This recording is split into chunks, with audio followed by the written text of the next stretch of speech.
Y precisamente vamos a ir hasta Washington con nuestro corresponsal José López Zamorano. Él nos va a hablar de esta orden ejecutiva del presidente en campaña, Joe Biden, para frenar el ingreso de migrantes indocumentados a través de la frontera entre Estados Unidos y nuestro país. ¿Cómo estás, José? Qué gusto saludarte, como siempre. Buenas tardes. ¿Qué tal, Gaby? Pablo, buenas tardes. Muy bien, muchas gracias. Bueno, pues hace apenas unos minutos, como bien dijiste, fuimos testigos de algo que parecía impensable.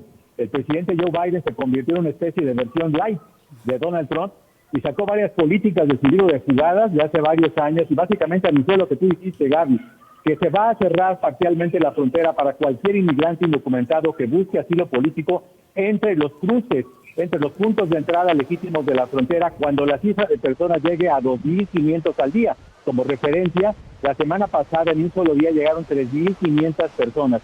Básicamente solo serían exceptuados los menores que vengan no acompañados y las personas que sean víctimas de trata de personas. Claramente esto ocurre a 3 semanas de su primer debate con el señor Trump y busca inocularse de las críticas de que encabeza una política de fronteras abiertas. Rodeado de gobernadores, presidentes municipales y de algunos legisladores, esto fue lo que dijo el presidente Biden en la Casa Blanca. Hoy anuncio acciones para impedir que los inmigrantes que cruzan nuestra frontera sur ilegalmente reciban asilo. Se restringirá la posibilidad de que los migrantes reciban asilo en nuestra frontera sur a menos que lo soliciten después de ingresar a través de un proceso legal establecido. Aquellos que buscan asilo llegan a Estados Unidos legalmente, por ejemplo, al hacer una cita y venir a un puerto de entrada. El asilo todavía estará disponible para ellos. Pero si un individuo decide no utilizar nuestras vías legales, elige venir sin permiso y en contra, la ley les impedirá recibir asilo y permanecer en los Estados Unidos. Esta acción nos ayudará a obtener el control de nuestra frontera y restablecer el orden en el proceso. Esta prohibición permanecerá vigente hasta que un número de personas que intenten ingresar ilegalmente sea igual, reducido a un nivel que nuestro sistema pueda gestionar eficazmente. Bueno, como era de esperarse, Gaby y Pablo, el presidente fue objeto de fuego cruzado inmediato de su propio partido demócrata del sector más progresista, que consideró que esto es ilegal, porque bajo la ley de Estados Unidos el gobierno está obligado a escuchar algunos casos de asilo. También de parte de la Unión Nacional de Libertades Civiles, que es el grupo de defensa de los derechos humanos más grande de Estados Unidos, anunció que de inmediato va a presentar una demanda en los tribunales. También fue criticado por organizaciones de defensa de los inmigrantes. Pero bueno, él aprovechó este alto que va básicamente de naturaleza política para darle un dardo al expresidente Donald Trump, con quien se confrontará el próximo 27 de junio. Yo jamás satanizaré a los migrantes y jamás separaré a los niños de sus familias. Tampoco tengo pensado sacar a millones de personas de sus casas y que la gente se esconda entre las sombras para huir de una deportación en masas. Y un dato interesante, Gaby, Pablo, es que mencionó al presidente López Obrador y dijo también en una clara referencia a Trump que él, en lugar de atacar a México, va a buscar cooperación. Obviamente dijo y destacó los avances y los arreglos que ha llegado con el presidente López Obrador. Y dijo, también mencionó que ayer habló con la presidenta electa Claudia Sheinbaum. Se espera, de hecho, que Biden hable con López Obrador esta misma tarde. Así es, y pues esto pues se ha considerado como una jugada política, como bien lo decías, en plena campaña electoral, pero hay una cifra muy importante. La migración en el 2020 para los norteamericanos, a través de diversas encuestas, se ubicaba ese tema en el número 15 y ahora, hoy en día, está en el segundo lugar en la mente de los norteamericanos, que además, en otras encuestas, confían mucho más en Donald Trump para hacer un mejor trabajo en materia de migración que en Joe Biden.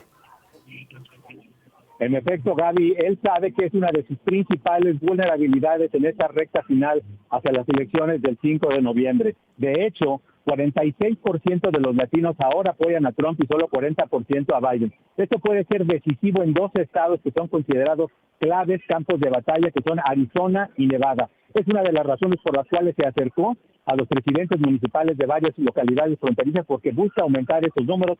Vamos a ver qué pasa. Para muchos inmigrantes, para muchos miembros de la comunidad hispana también es muy importante el tema económico, la inflación y la creación de empleos. Así que el presidente verdaderamente está en un dilema político. Vamos a ver si eso le aumenta números, pero algunos activistas, David, me comentaron que probablemente para compensar esta política de garrote, en las próximas 2 semanas anuncia algún tipo de medidas de alivio migratorio para calmar lo que es obviamente una molestia grande entre grupos y organizaciones hispanos aquí en Estados Unidos. Sí, por supuesto. Justo quería preguntarte sobre eso, José, si ya hubo algún tipo de reacción por parte de la comunidad migrante, comunidad latina en los Estados Unidos, en base a esta medida, que lo que veo en las redes sociales, pues está tomada como una medida meramente electoral previo a este debate que ya nos cuentas.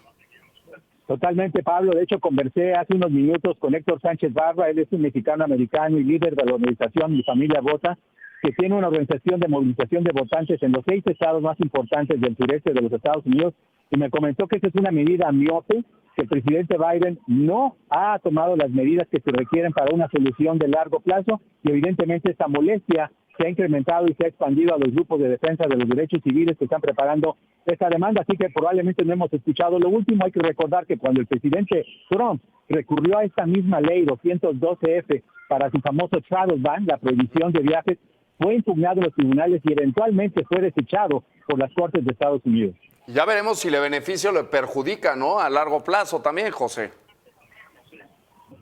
Absolutamente. Yo creo que el presidente busca justamente inocularse primero que nada de este debate de Donald Trump, que lo hubiera hecho pedazos por el tema migratorio en esta primera sesión que van a tener de duelo el 27 de junio, pero en el mediano plazo él busca mostrar que evidentemente quiere ayudar a resolver ese problema de la migración. Sin embargo, lo está haciendo de la manera totalmente opuesta a lo que él ofreció. Siendo candidato, él llegó diciendo que iba a reformar el sistema de asilo y que iba a encabezar la reforma migratoria. Estamos viendo en este momento, ante nuestros propios ojos, una vuelta de 180 grados, mucho más cercana a los republicanos que a la posición histórica y tradicional del Partido Demócrata. Totalmente. Y bueno, preguntarte, mencionas, esto es ilegal. ¿Qué procede? ¿Puede entrar en vigor, no entra en vigor? ¿Cuál es el proceso que tiene que seguir? Va a entrar en vigor el primer minuto de mañana porque es una acción ejecutiva del presidente. No requiere en este momento una acción de los tribunales, a menos que la Unión Nacional de Libertades Civiles pide una ordenanza de emergencia el día de hoy para evitar que se pusiera en vigor. Es posible, no han anunciado que será en ese sentido su interpelación de la acción del presidente.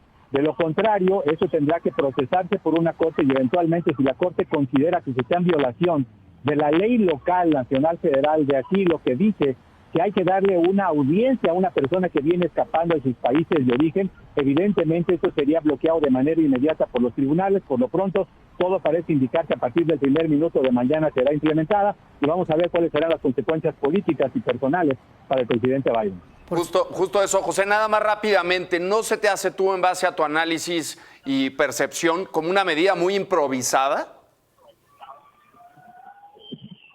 No es improvisada en el sentido de que hace unos meses, cuando los republicanos, siguiendo las instrucciones de Donald Trump, hay que decirlo, bloquearon la propuesta bipartidista del Senado, ya estos elementos que está anunciando ahora estaban contenidos en esa legislación. La idea de, recordarán, el cierre automático de la frontera, la idea de restringir el asilo, aumentar los centros de detención.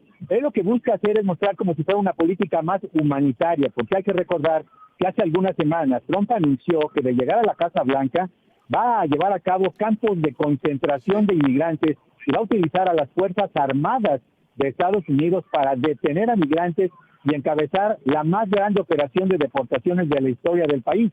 Eso, junto a demandas de algunos republicanos en el Congreso que quieren enviar a las fuerzas especiales a México a combatir a los cárteles de las drogas y designarlos como organizaciones terroristas. Si lo ves bajo esa óptica de diferenciación, es una versión un poco más light lo que está proponiendo el señor Biden. En ese sentido lo han estudiado muy claramente, pero vamos a ver si sus jugadas le salen, porque eventualmente puede ser bloqueado en los tribunales, puede ser que pierda el voto de los sectores progresistas y de la comunidad hispana, y por lo tanto le saldría el tiro por la liebre, como se dice coloquialmente. Por la culata. Por la culata, ¿no? Decimos por acá. Por la culata. Te agradecemos la información. Vamos a estar atentos a ver qué sucede. Gracias por el reporte, José López Zamorano. Muy buenas tardes.